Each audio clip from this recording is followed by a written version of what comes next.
The topic of today is teaching history to students of colour, depending on how you spell it. I thought it's been clever, in the United Kingdom and the United States. And the subtopic of all of this is, why do some Black students in the United Kingdom and in the United States find history lessons so difficult or not worth studying? And I have been researching this topic for a number of years, researching what students of colour think history is for, what they think it does for them, and what they expect. And when I finished my PhD, where I looked at this topic in some great detail, one of my supervisors said to me, you know, Kay, for anyone to be interested in this, we're going to have to pay someone to burn some cars and set fire to things. And I guess I was fortunate in that in 2000, I think it was 2006 or so, they were commemorating the abolition of slavery. And I was asked to write a brief piece for teaching history. And so I wrote a little piece, and they kept saying, can you add some more? And I added, you know, it was called Teaching History Hurts. And apparently it still resonates with people. And post 9/11, post 7/7, the British riots of 2011, and the presidential election, Brexit, George Floyd, Black Lives Matter movements, all of these things have come together in pushing work that I have been doing to the front of, you know, it's not that hidden anymore. And I no longer have to think about paying people to burn things down so that people be interested in my work. In actual fact, these two books came out as one after the other. One came out in December the 25th, 2019, the other this year. And I just like to say that the way that they came out was that I was pretty angry about angry about what I saw happening around me, angry about the fact that history was just so undervalued by many of the students that I saw coming through to the university.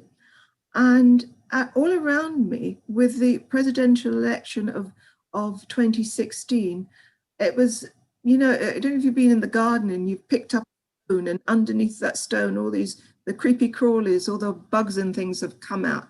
Well, that's what it felt to me after the presidential election, that the white lash, as it has been called in America, and the white lash against the fact, and this was, remember, we'd had a Black president, and then we had this real about turn to, well, the alt-right, the alternative right, Nazism, all of those things became all right. Became where racism was just so prevalent that it was ordinary. And of course, we have this criticism of multicultural education. And just a couple of days ago, we had Pompeo over here, who's forgotten what his last name is, saying that multiculturalism is not who America is. And it leaves you scratching your head a little bit. And the fact that we've ignored the nasty under racism, both personal and public. I never thought I'd live to say the day. Well, I'm saying thank you, Donald Trump, for making issues like this, putting them to the forefront and making it so that people are no longer many people are no longer willing to actually ignore what is happening right under their noses. So I've been interested in the inside feel of my students. How does history make them feel? And what do they think history is? How do they use history? And you may say, well, you know, why should we care about the inside of my students and of your students? And I say my students because they do become pretty personal. I had a gut instinct that feeling was stopping some of my students when I was teaching, actually connecting with the work that they were doing and actually being able to write in an undetached way. They were feeling a lot more than I wanted them to, and I was ignoring that feeling. For example, I know that if I gave, and I was teaching, majority of my students were Black and Asian, and if I gave students of African and African Caribbean descent an essay to write on slavery, the hurt would come out in the essay, and it could not be something that they looked at dispassionately. And I was also interested in so what were they using history for? What did history actually mean for them? I mean, some of my teachers, I'm sure, were not sure what they liked history, and they liked kids, so they thought they'd become history teachers, which seems enough. So the background, the first book that came out, so I'm going to talk briefly about US history background. When you look at the 8th graders and the proficiency, just what subjects do they do best in, and which subject do they do worse in? Well, the subject they do worse in is history. This is Black and Hispanic students. Black and Hispanic, Latino, Latinx students do most poorly at history. Why is this? Why do they do worse at this than mathematics? Why do they do worse at this subject than any other subject on the curriculum? And the figures are from 2014 because these were the last time that these things were measured. But I doubt that they have changed very much. If we look at the people earning bachelor history degrees, only 5%, about 5% of African Americans earned history degrees, bachelor degrees, which is just slightly larger than in 1995. And I only need to go to conferences, history conferences, to see how few people that are like me. But in some ways, it doesn't surprise me because we are losing them in the middle school and we are losing high school. And so it doesn't surprise me that you're not finding them going into degree programs. Of course, my work in the UK, so that's sort of a background to the United States. My work in the UK, for a start, my PhD was on school history and perspectives on the past, where I looked at African Caribbean students and their mothers and what they expected from history, school history, and what they wanted from school history and why they thought it was important, etc. And when, in 2005, you'd find that Black students are much less likely to be entered for history examinations. And I mean, if we look at the education of Black students from Plowden onwards, and we have this this gap, this belief that, this, why are they not achieving as well as they ought to be achieving? Now, I'll tell you a funny little story. This is just to say how old I actually am, but I met Lady Plowden at my primary school. And I remember us all being very excited because there was a lady coming to visit our school. And we were sure she was a lady, she was going to wear a crown. And she turned up, and I remember to this day she was in this grey suit. I don't remember what her face looked like, but I knew she was all in grey. And we were just so disappointed because we really expected her to be, I mean, a lady was a princess, wasn't it? So we were very disappointed. I never knew that I would, years later, I would meet Lady Plowden as I was doing my research. And I did get, I got a prize, a merit prize, a book of nature from her, so there.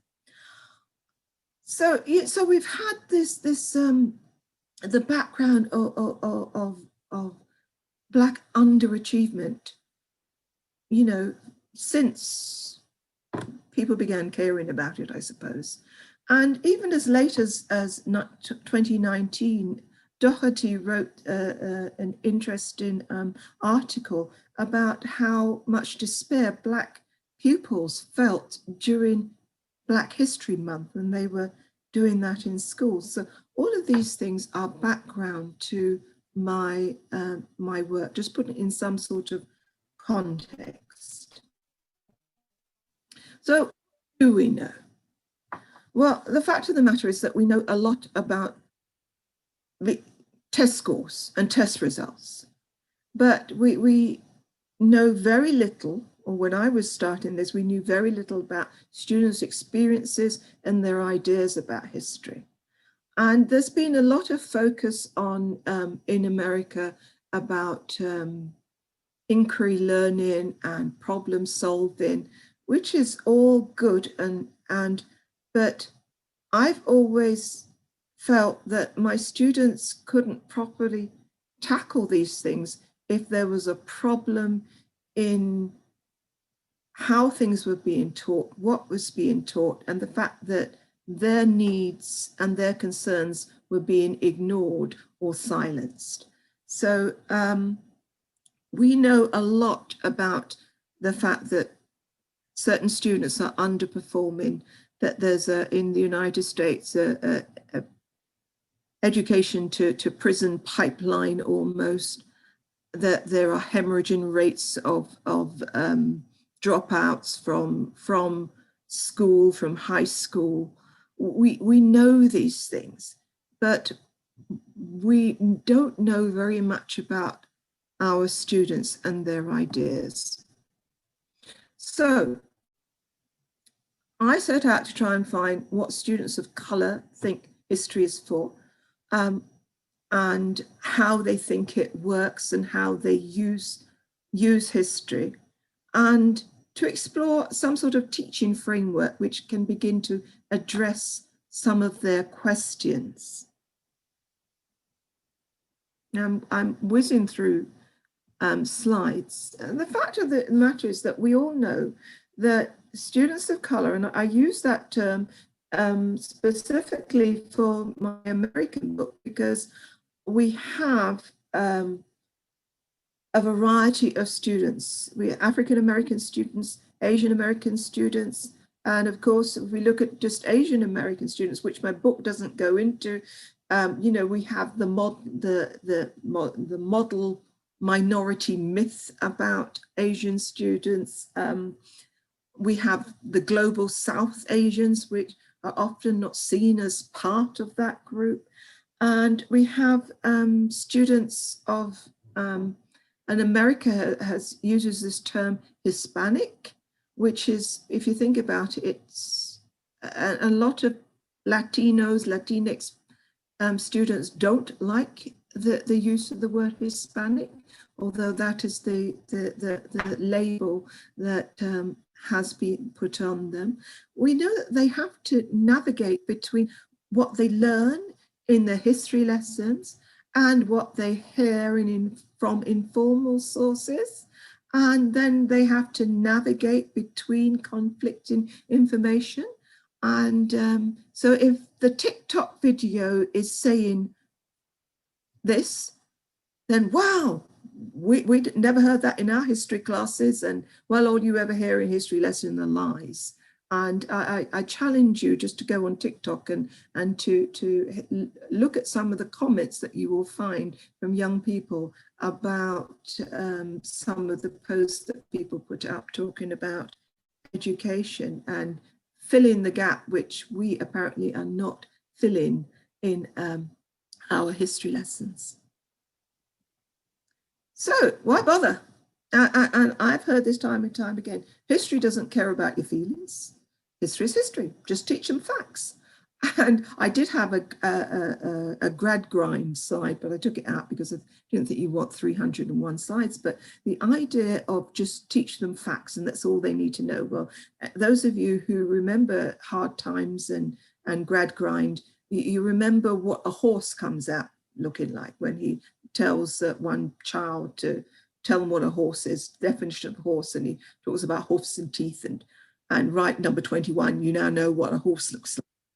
And so just teaching them facts is, you know, I shudder that we are just, if that's all that we are doing in history. And don't get me wrong, you know, teaching history, facts are important. I have lived in an alternative universe for the past 4 years, where if there were facts there that you didn't like, you said that they were fake, and you could get 70+ million people to agree with you that these facts were fake. Facts do matter. And we know as people engaged in history that historians use facts to support arguments. But facts only matter to a great extent when they are addressing questions that are posed. It's the questions that are being asked that are the interesting things. And we use those facts to bolster our arguments. So going back to the American book, which is Hearing Their Voices.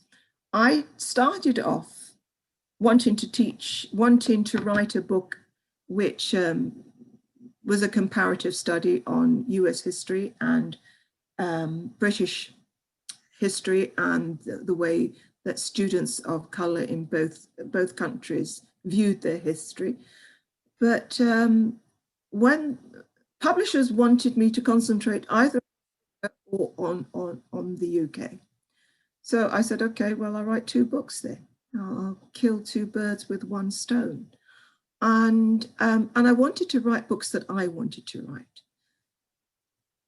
The American book had many titles. Eventually, I called it Hearing Their Voices. And late in 2015, I just finished. Now, I teach US history, which for Americans is strange. And I tell them I'm actually teaching world history. You know, I kind of say, you know, when I was learning US history, it was world history. And so I actually teach world history. But then I remember one person, I went to a meeting and somebody asked a question about the talented 10th, and they were amazed that I actually knew something about the talented 10th. And then they said to me, but you probably know something about British history as well, don't you? Which I felt, I'm still scratching my head at that one. But at the end of teaching this, and I often teach an introductory course. I like them in that I get students straight from high school. I like them in that I get a mixture of students. And I like the fact that I can open windows onto them. And the American Revolution is always very, very interesting when I teach it.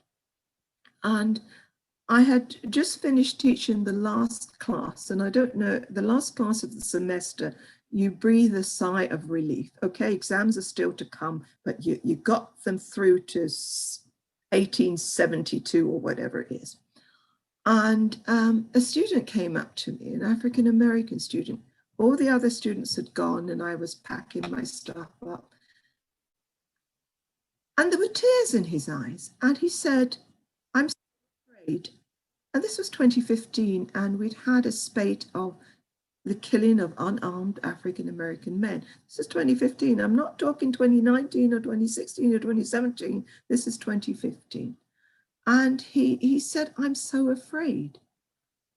And it brought home the fact that all of these things that I was talking about, terrorist movements, the Ku Klux Klan, the Knights of the White Camellia, all of those white terrorist organizations and the suppression of voting, etc., which we are still seeing to this day, they actually did mean something. And, you know, he talked about the shooting of young unarmed Black men and that he was afraid. And the university I teach at, by the way, is in Kennesaw. A very quick history of Kennesaw. It's the only place in America where it's against the law not to have a gun in your home. And so I am breaking the law because I don't have a gun at home. And we had there, and one, I got told two things when I moved here. One was that there was a place called the Big Chicken, which was the local landmark. And the Big Chicken stood outside a Kentucky Fried Chicken store. And it's this huge chicken, which everything is north of the Big Chicken or south of the Big Chicken. And the other thing I was told about was that there was in the, on Main Street in Kennesaw, is a Confederate store where the owner says no Black person is allowed to go into the store.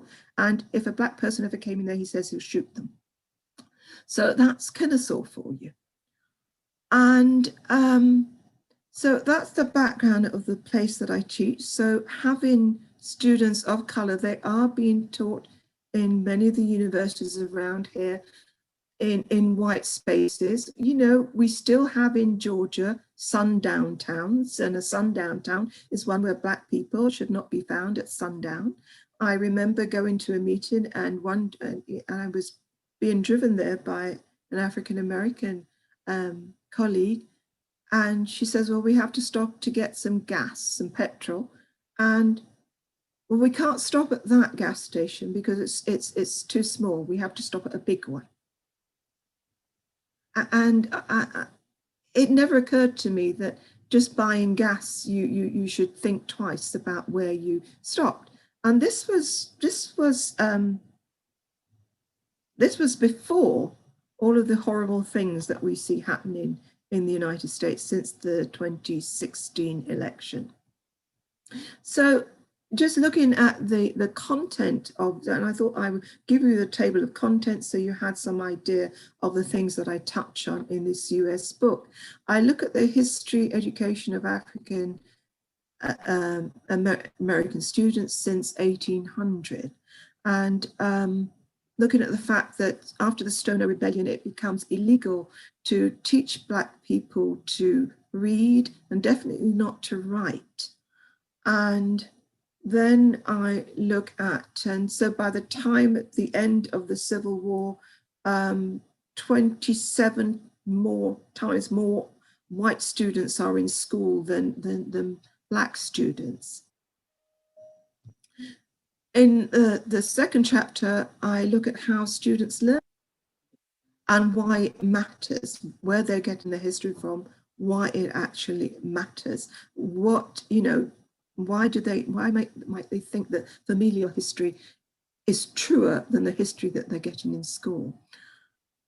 Then I look at the cognitive and affective factors and the possible impact these things may have on the learning of students, multicultural students. And then I get to the bit where students actually talk about the role and purpose of history in their lives, the younger students. And then I talk about decoding students' ideas in chapter 5. And then I look at counter stories of students of color as they examine the past. In chapter 7, I talk about an approach to world history that I use. And in chapter 8, I talk about a framework about cultivating curiosity and complexity for students of colour and why that's important. So that's a rundown of the things in the book. As you can see, I probably could spend at least an hour talking about each one of these chapters, and I'm trying to slot it all into our time frame. So when I look, so I'm going to talk now about some of the things I found with African American, Asian students and Hispanic students. When you're teaching in a classroom, and when I visit classrooms, because I'm part of the history education program, and so I teach undergraduates, and I also go into schools, and I sit and I observe my student teacher teaching, and of course I observe what's going on around me. And one of the things that I have noticed is at university, my students of colour are seldom the ones to talk without being asked the question directly. They remain quiet. They don't ask questions. They are often silent until they are nudged. But in their writing, they ask a lot of questions. They ask a lot of questions in their writing. And when I examined what students of colour were doing in their history lesson, they always brought back, the majority always brought back the treatment of minority groups. When they were looking at the past, they always made those comparisons. And they often made connections between the past and the present. They could, they made these connections, and they frequently made value judgments.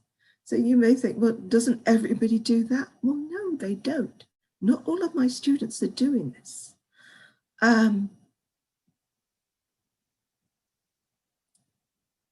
Caucasian American students, white American students, when they wrote, they focused on, as to what was important in history, they focused on white men usually, and often on Andrew Jackson, which, if you know anything about Andrew Jackson,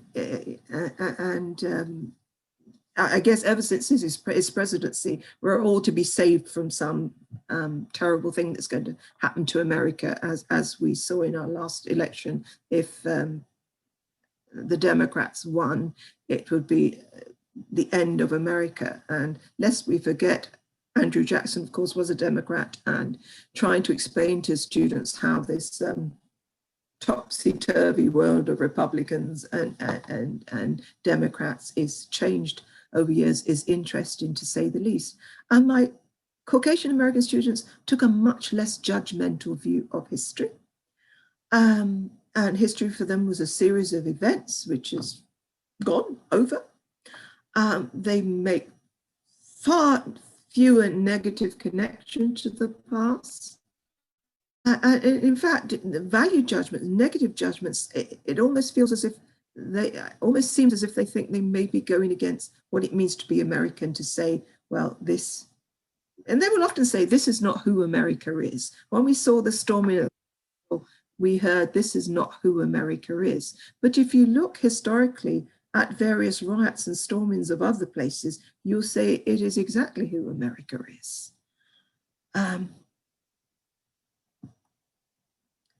So I thought I'd stick in a little quote, and I'll read it because I'm not sure that you can see it on your slides. But when I study America and its beginnings, I learn about the heroic endeavors of the settlers, the dreadful trials they suffered, and the greatness they achieved.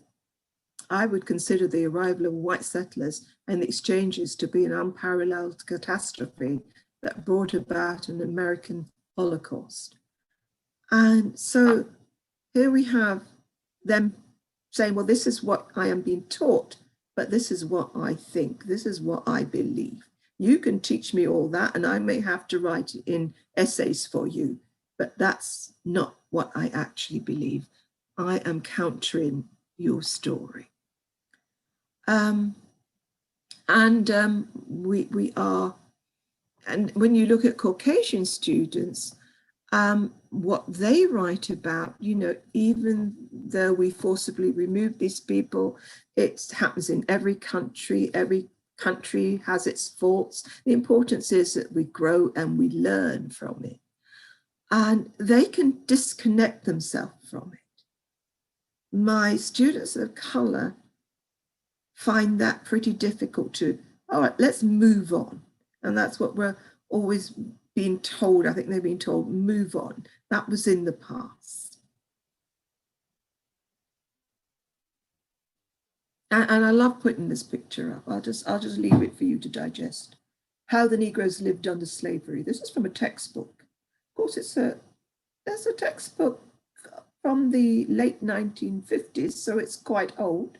But, you know, I guess it's appeared in various editions, and some of the parents of my students probably had a textbook like this, how the Negroes lived under slavery. You'll see that they brought their little bags with them, and they're all, it's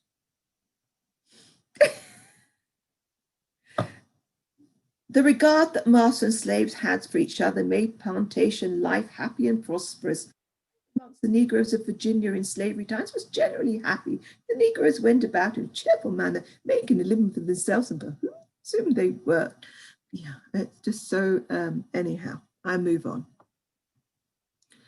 What my students are saying about, or what students of color were saying, an African-American student said, the topic of slavery impacts my feelings so much because I grew up in the South. I've witnessed racism that continues to live on through years of people who were unfortunately ignorant of what colored people still experience to this day. And note the use of the word colored. Now, did she feel that she was using the word colored because, and this is a word that you still hear in the South from usually white people, this term colored. And but she, you know, so this is, she is connecting what she's learned about the past to what she sees in everyday life. And she's willing to say that they're ignorant. And this student, who is Hispanic American student, says, I still question the colonists because the belief of life and liberty and the ability to be represented did not fall to all men. So what makes it okay that slavery exists even in those times? The idea that all men are created equal did not include all men. Minorities, women, children had no rights. The truth is that slaves were neither considered human beings nor creatures with feelings. They were viewed as nothing more than property to their owners. And you may say, well, and my Caucasian students can write about the cotton gin and unfortunately rekindled African slavery, and they can be quite dispassionate about it. And many of them still in 2020, and I teach a course called Approaching World History, and on Monday, one of my students in speaking about why he thought teaching history was important. Well, I didn't learn history except for about old dead white men, basically. And when I began teaching that course, and things have improved, in 2010, they'd never heard of the word Eurocentrism or Eurocentric. They didn't know that word here. Now they do. They do know that word. Do they resist? Some resist, but some are much more open. And I think since the events of the summer, they've become even more open. In 2017, there has been it was a lot of kerfuffle at my university because some of our students took the knee. And you will have heard of Colin Kaepernick and taking the knee against police brutality and the killing of black people in police custody or out of it. And some of the black students at our university at a game took the knee, they knelt. And there was a huge kerfuffle. And on social media, when you saw what people were calling those students and the backlash, the vitriol that, that they experienced, it was awful. We had a president at the time who'd sort of been imposed on us by our governor, and he didn't last too long. But it just brought home just how underneath the surface, you just need to scratch beneath the surface just to see how ordinary racism and the fact that some of our students get the feeling that they're not quite human. And if we just look at what happened on the 6th of January with the storming of the Capitol, I know how badly I felt seeing that and then noting how the Black Lives Matter movement people had been treated, how people in a church had been tear gassed, etc., etc. And these people sort of walked in with a Confederate flag and had selfies and etc., etc. So how do you approach that with the students that you are teaching? How do you begin to answer some of their questions? Because they do have them. So that's the American side of what I've been researching and what I teach on. And I use this slide without permission, and it's a slide and show my sister's in there somewhere, my big sister, who was 6 years older than me. And this is a slide of them all being very excited because the Queen had come to visit and she was leaving, and somebody snapped this picture. And so my big sister's there in the front row somewhere. She liked wearing a tie. But teaching history to Black students in the United Kingdom, and I'll just talk a little bit about that. So I begin with an incident that really got me interested in this whole thing. So before anything, why are they laughing? I was showing a film, or a clip from a film, the autobiography, I think, of Miss Jane Pittman. I was a history teacher. I was showing this, that we were doing slavery, etc. And at a very poignant part, and I don't even remember what the part was, some of my students started laughing. And I had one African-American student. She had come over from the States and she was there. And she looked around bewildered. And at the end of the lesson, I had this student crying, and I had the laughter of my students, who I shut up pretty quickly. And she was saying, why are they laughing? And I didn't have an answer for her. And I wanted to understand, were they laughing out of a sense of embarrassment? Were they laughing out of a sense of trying to disconnect themselves with what they were seeing on the screen? I mean, so often they'd been told that African American was their history, when it actually wasn't, but hey, that's the nearest we're going to get to your history. So that's what started me on this quest. And then I look at the social stalemate in the 1970s and, SOS and things like that. We lived through Blair Beach and the GLC, all of that. Well, I don't suppose I've gone into all those, but, I found a GLC SOS badge the other day, which reminded me. And the role of history, and of course, the advent of the History National Curriculum, all of the arguments that went on about skills and knowledge and what comes first, chicken or egg. And then I look at students and teachers talking about history lessons.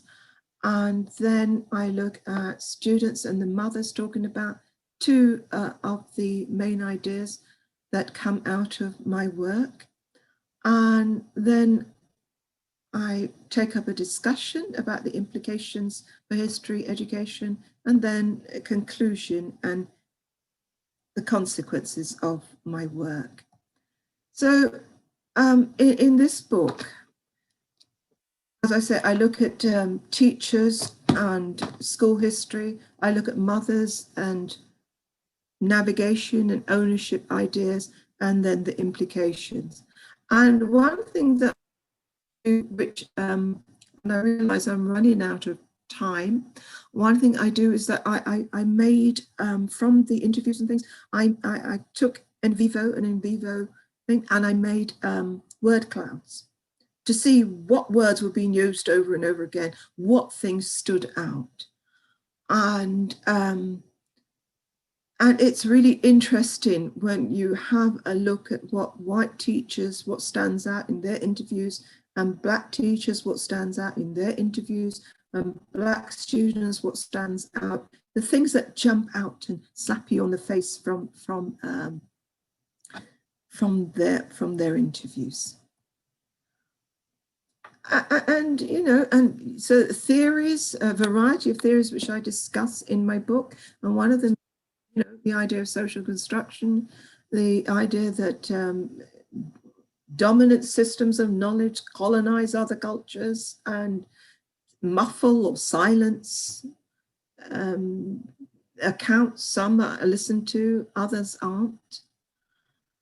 I'll move on. And the trauma that goes unnoticed in our classrooms. And the fact that there are theories that say that we, you know, traumatic events, we disassociate ourselves with them often, and we separate, and because they're not integrated into our meaning, we experience them again and again. And just what that might be doing in classrooms to our students if they're always being traumatized. And the negative and threatening meanings that might be attached to school history. I talk about those and how difficult it is for some students to construct positive senses of self from the history that we are actually teaching. And when I used to, and I've used this quote in other places, but when I was at my old school, a white teacher used to teach my history class, and sometimes he would say something like about Africa, and I really didn't like it. Well, that Black people were meant to be slaves, but I knew he was joking. I think he was joking. He said that in front of Black people, that Black people were meant to be slaves. And the fact that the students is recounting this, it made an impression. Although she says he was joking, well, I think he was joking, but he said that to us, that she has it's remembered. And so what do they use history for? Basic navigation, a tool of navigation, understanding roots, belonging, all very important. And of course, learning lessons. And as a history teacher, I sometimes wonder if we actually do learn anything from history, and we use it not enough. You know, cultural understanding, respect of others, teaching others it's not okay to do certain things. Progress, direction of change, whether it be progress, deterioration, and the fact that it continues, evidence of continuity. This was happening then, but it's still happening now. And so these are things that they use history for, I found in my work.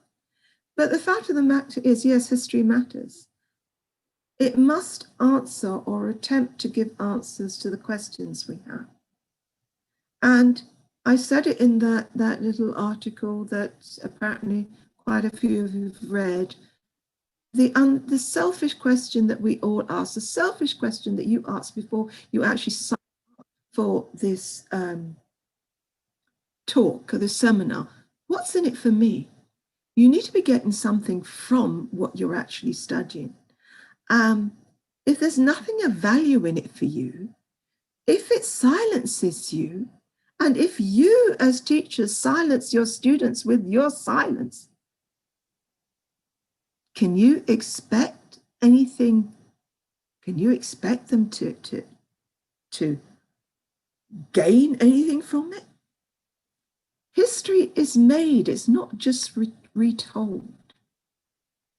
It's a discipline that's driven by questions. And we need to give all of our students the opportunity to investigate their own questions. If in our history lessons, we are not asking in every single lesson, what am I teaching these students about themselves? Or what am I teaching them about other people? Then I think that, personally, I think we are failing our students. We've come a long way, but we have a ways to go. So basically, that's my little talk. I've gone over, I apologize, but and I hope that you have questions and that you've been putting them in the chat, and I will try my best to answer them. Thank you.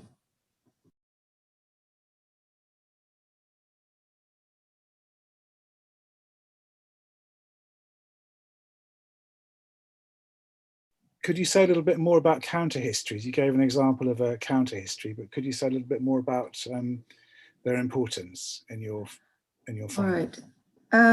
Counter histories. I think counter histories are important because they allow students to, as we know, students have to negotiate between formal history and the history that they're often receiving in schools or at university, and then the informal history, which they are learning from a variety of sources, whether it be social media, whether it be music, whether it be things that they have written, read, whether it be, you know, churches, etc. in the United States. And so they are, and from their significant others. And they have to negotiate between these things. And Linda Levstick talks a lot about this in one of her, you know, the fact that students have to negotiate. And when we look at the work of Versh and the fact that he asked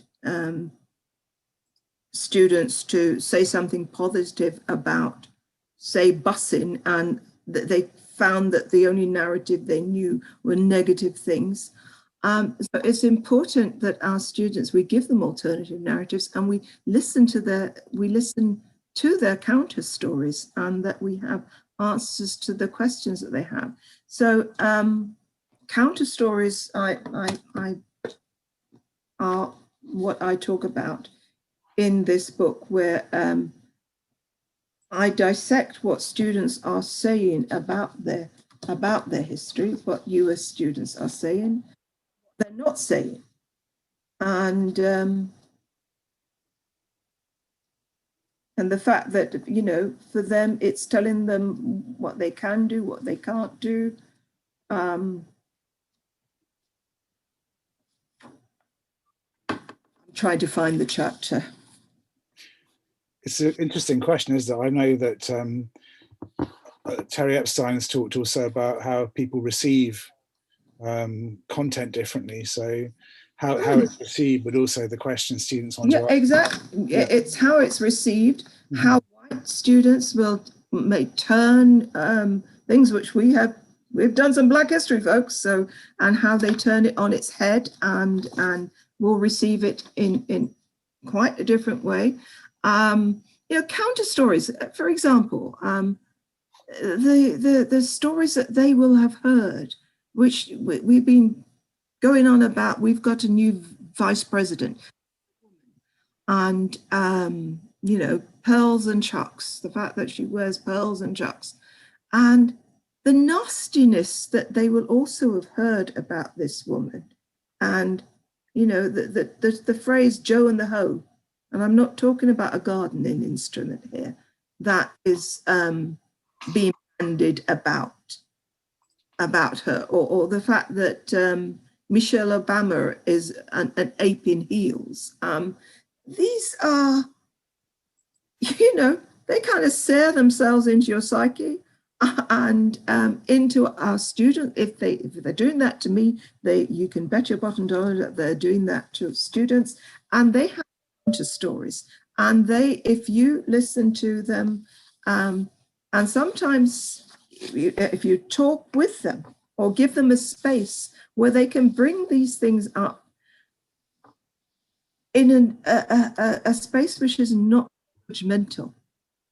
I think it's really important that they're allowed to marry, and you can and sometimes their counter stories are pretty weird, and they get really confused with historical facts and things all mixed up about underground railroads and thinking it was a real railroad and it was invented by Latimer, and they get totally confused sometimes. But I think that these are pretty important. Page 90 in this book.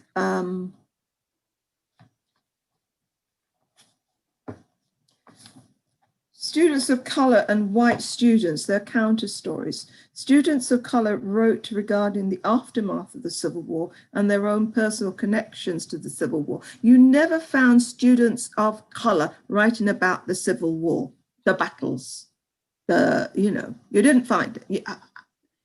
In all the essays and things that I've looked at from all the various places, I have not found any. But you do find them. Picking cotton and the cotton gin is something I'm quite familiar with. My grandfather and mother often told me stories about how they picked cotton all day long. My grandfather was paid by the pound and not the hour, so you had to really work hard to get a few pounds. They had to feed and support their families, and cotton picking was a major employer of blacks even after slavery. That's John. And so I talk about the practice of sharecropping for many African Americans in the South. They go beyond the cotton gin, and the cotton gin for the cotton engine. People are shocked to know that the gin stood for engine. The engine, for some, it's just, well, it takes you can use short-haired cotton now instead of the long stable one. You can grow cotton anywhere you want, but it's very personal for a lot of my students. And Alice, the white American student, said, I found this topic of interest because the cotton industry is connected to me for the reasons that both my grandfathers, most of my aunts and uncles, and their children, all in the same southern town, work at the same cotton mill. I found it fascinating how this entire town can revolve around one industry. So we have the people picking the cotton, and then the people being employed to spin and weave it into cotton, and all in one classroom. I'm always amazed in my class that I have the descendants of slaves sometimes, and I have people who were lynching and have pictures up, and I know they do because I have one student who last year was saying how it made him sick to see this thing that was hung up with great pride in his grandfather's house. And so, I have the descendants of slaves, the descendants of people who were lynched, the descendants of those doing the lynching. I have to try and make room to hear their stories, all of them, as uncomfortable as they may be. And I listen. And I think sometimes what we need to do is to listen and not be afraid of the nastiness that comes out, because if they can't do things in the comfort of a classroom or on an online space, then they'll do other things. Anyhow, probably haven't answered the question. Next.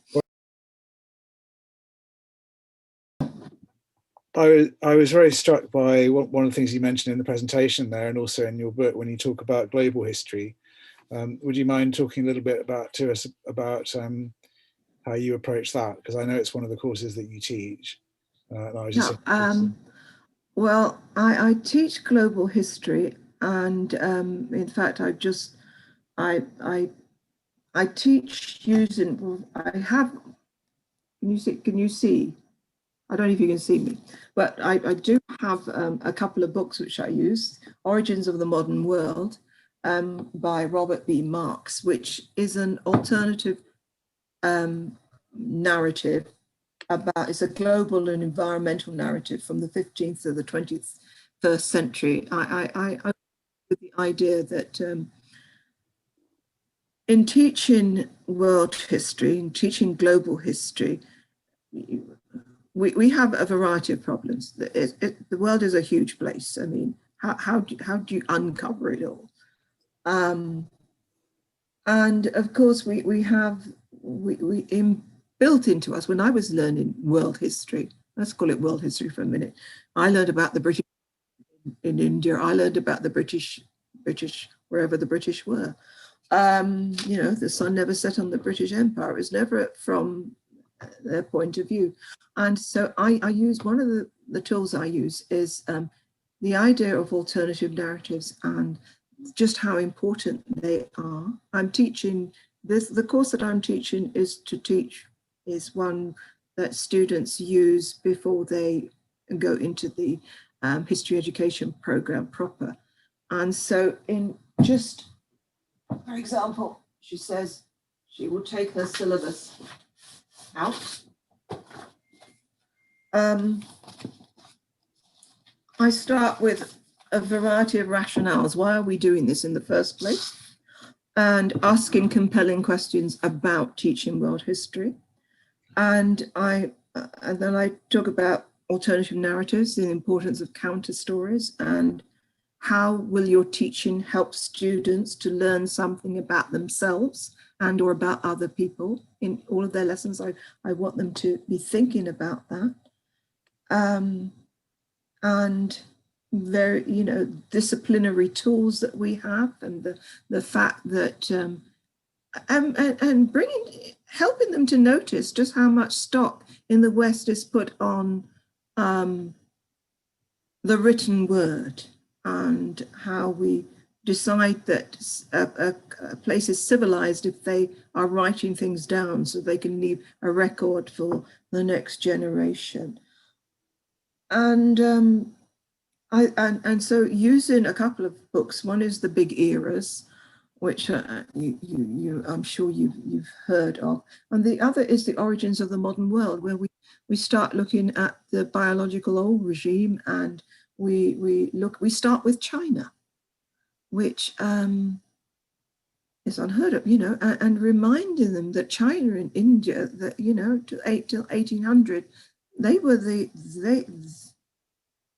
had dominance. They were dominant, and Europeans are pretty latecomers. And so I talk about, we like to talk about Arthur and the Round Table, and forget that basically they're pig farmers, not doing a lot, and more Monty Python than anything else. So yeah, I approach it by telling them outright that I'm not teaching Western Civ. We are teaching global history, and looking at all the ways that the world was connected globally before the globalization that we're actually talking about. I think it's important for them to understand the polycentric nature of the world, and you know, before our time, before the modern world, and just how places like Britain turned China into basically drug addicts to get what they wanted, whether we like it or not. And I say some terrible things about Britain. I think that some of my black students, particularly younger ones, can struggle to articulate the kinds of feelings that you mentioned. Sometimes they don't fully know how a white-centric history education is impacting them because they have no other experience of education. How do we find out how those students are feeling? How do we empower them to articulate what they need? That's an interesting question, isn't it? So the student, that is interesting, and I found that when I was teaching that, or when you don't. I remember a student saying, "I didn't like the African American history they're doing," and asking why. I don't know. I just didn't like it, and I switched off. And he switched off and went, and so they often will switch off and go on to other things. and only switch back on when it disconnects. And I can remember my own experience, and I'm a million years old, but I remember the posters we had of this person begging in chains, and just how wonderful white people were that they freed this creature. And that person I was supposed to have some sort of connection to this person, and I didn't. And I found it traumatizing. And I was quite glad when we went back to Ivan the Terrible and boiling people in oil, more comfortable. And so, yes, I think it's watching out, and it's forewarning, and it's saying, and it's actually opening a gap for these students to begin to try and understand just what they might be feeling and why they might be feeling this. Sometimes it doesn't hurt to use, I haven't put this up, but have any of you used a blob tree? No, well, I haven't, sorry. And my mentee functioning means that people can't indicate.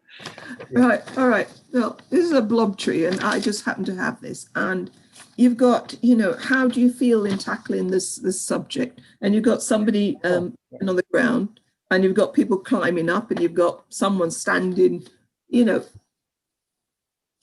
and they can themselves on blob trees to say how they feel about a topic, which gives you some sort of opening. So, using blob trees, using things like that, arms folded, closed off to what is that how you're feeling? And I think it gives the teacher an idea as to where the students are or may feel that they are. And it's not threatening. Blob trees are not great. Yeah. You use a blob tree when all else fails. Another question is that you mentioned Black students feeling despair during Black History Month. What do you think caused that? That was the question. So we have perplexity at that. Why would Black History Month bring that feeling about, would you think? Well, Doherty says these are Black students, and again, it's something that you brought up. The messages that the other things that are being read into this by other students, if they are minority students within a classroom, and then they're singled out for this Black history, it's just as if, if you're the only Black person, you go somewhere and you're expected to talk for all Black people, and this is yours. It's nothing to do with us, and how we read history. And I think that is part of the despair that she talks about in that article, that Black kids felt around Black history. It's, whether we like it or not, our teenagers, our young people, they like being like everybody else quite often. Standing out is not something that the majority like doing.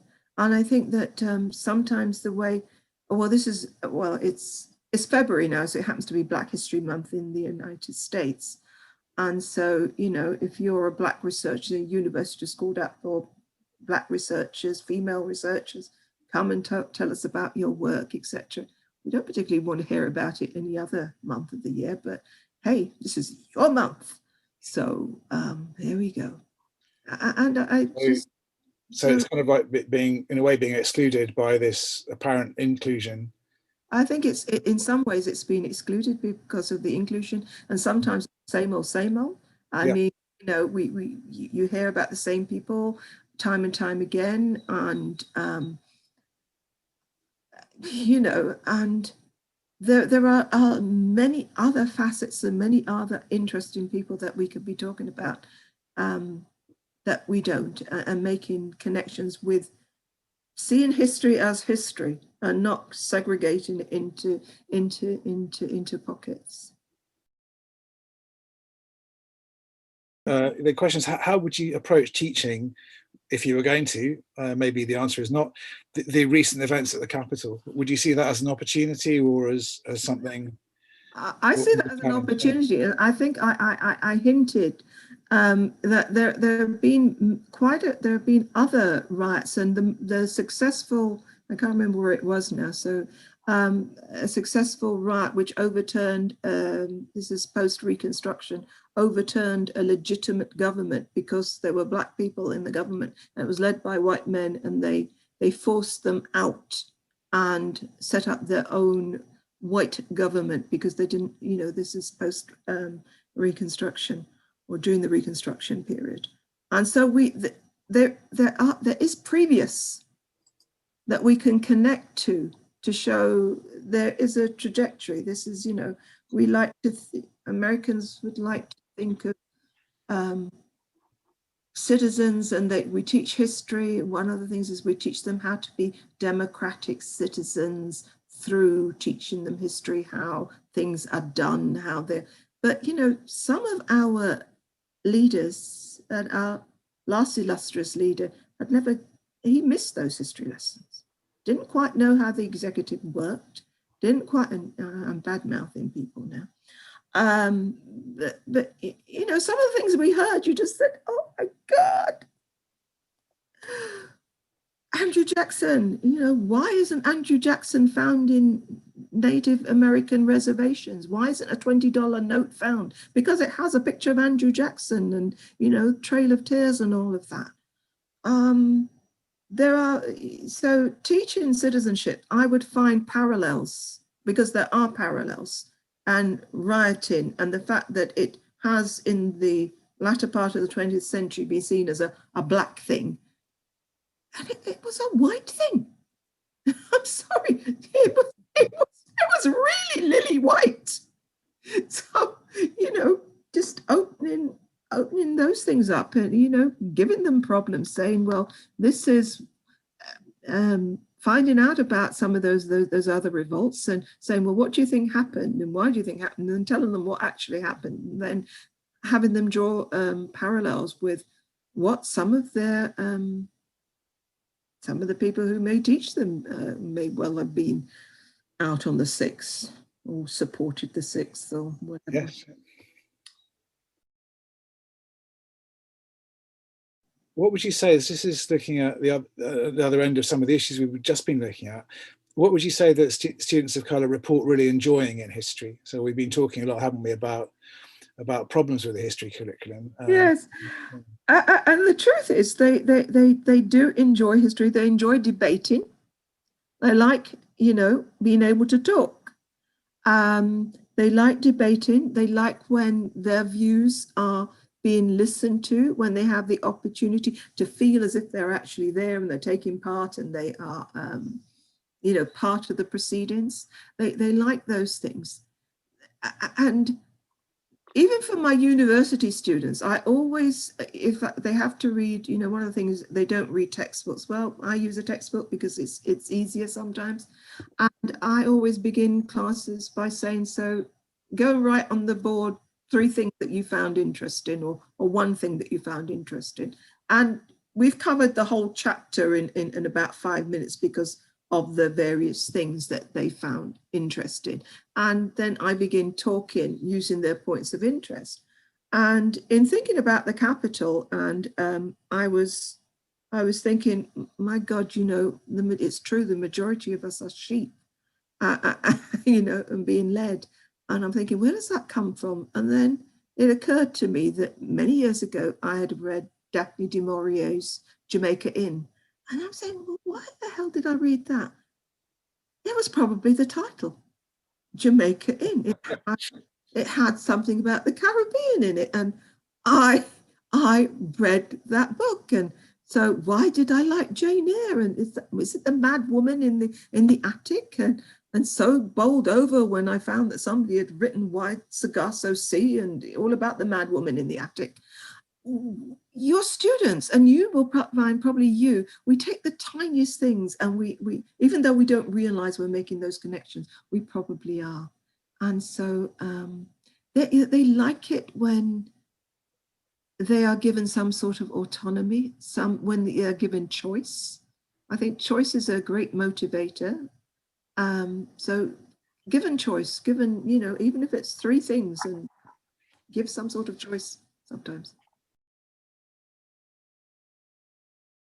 So we've got a question which is following up on the Black History Month question. So given that Black History Month can be, for students, can be depressing was the word, wasn't it? How could we change that? What could be done, do you think? What would be a solution or a way forward? I think having more Black history throughout the year might help. Number one, infusing it. As I said, if we were thinking in the United States, when my students are writing their lesson plans, they have to put state standards in, they have to put national standards in, they have to put literacy standards in. They also have to talk about how they're differentiating for different learners and their learning styles. And they also have to talk about academic language and make sure that students are understanding what they're actually doing and understand about syntax, etc., etc., etc., not just vocabulary. I think that we should be asking, along with the differentiation, is and I said it before, what are my students learning about themselves in this lesson? What are they learning about others in this lesson? And I think if we're asking ourselves that simple question, we will be much more inclusive in whether it be class, whether it be gender, whether it be sexuality. If we are asking what our students are learning about themselves when we are teaching, we will come a long way to answering some of those questions. So let's not just segregate Black history just to Black History Month. Let's infuse it into our curriculums. And I know there's a danger when we say we're going to infuse it, in that it will be infused out by some and some will resist it. But, diversity, equity and inclusion matter. And we should be doing some of that in every single one of the lessons we teach in some form or fashion.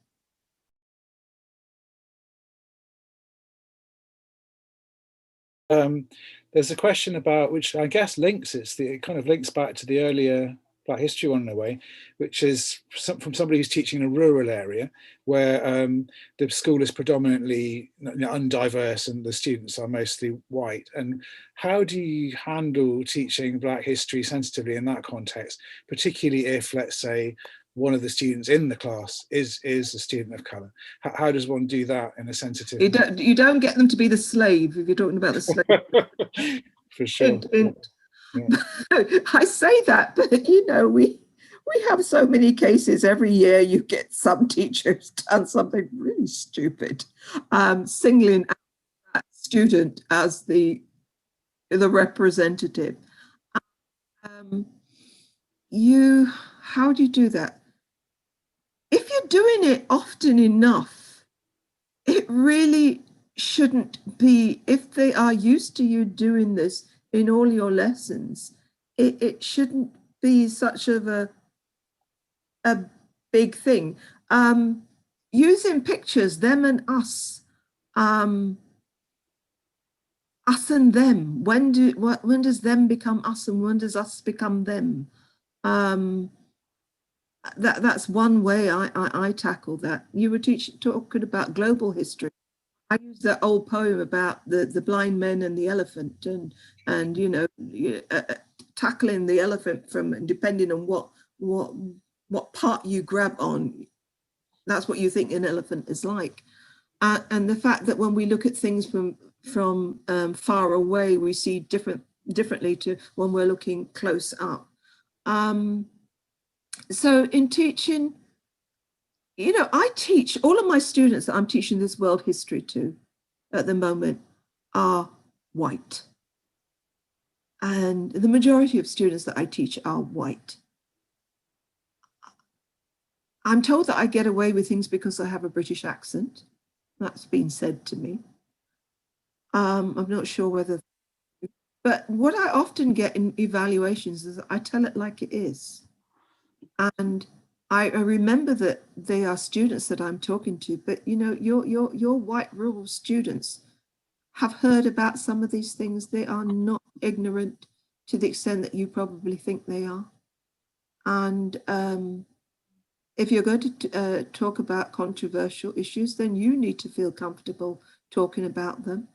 Your students need to be of an age where they're going to be able to react maturely to them. You need to know your students and to know just how far and just what you can get away with.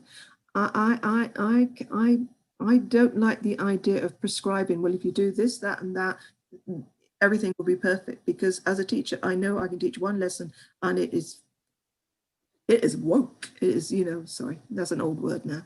And then it will fall flat to another group. So know your students, know what you're comfortable with, little by little.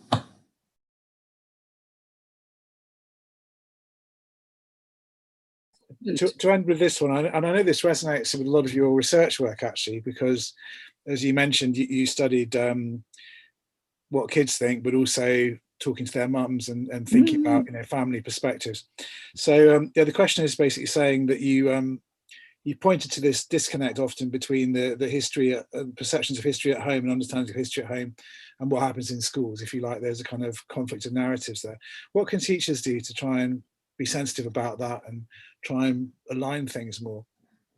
I think that if you find out about, you know, we learn things by hanging them on to what we know, our prior knowledge. And so I think that one way is finding out what you're just asking open-ended questions and finding out what your students know or say they know, and working from there. I think that understanding what they know, their preconceptions, their misconceptions, will help us when we have to sort of shift them perhaps a little bit, or help them to see things which they might not have thought about.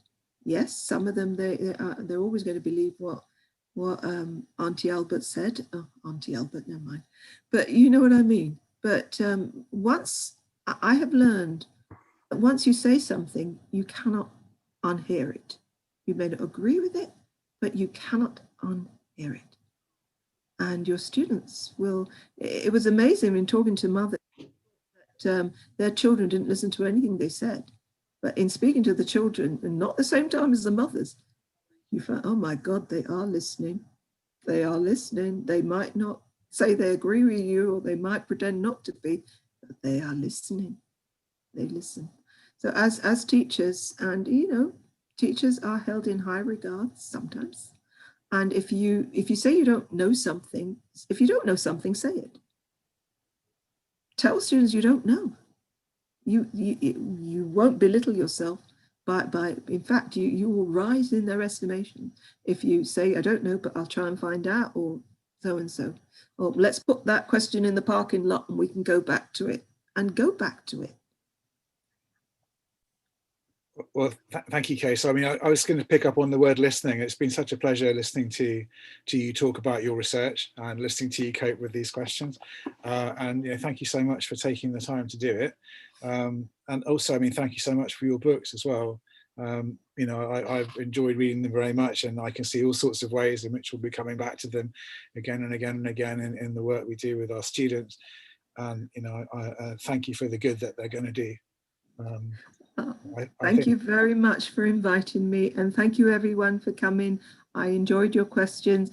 I'm sure Arthur can give you my email if you have any further questions, and I will drop you a line. I've always thought knowledge is something that we share. I'm not the full vessel, filling up empty vessel. I learn from you just as you learn from me, so thank you very much.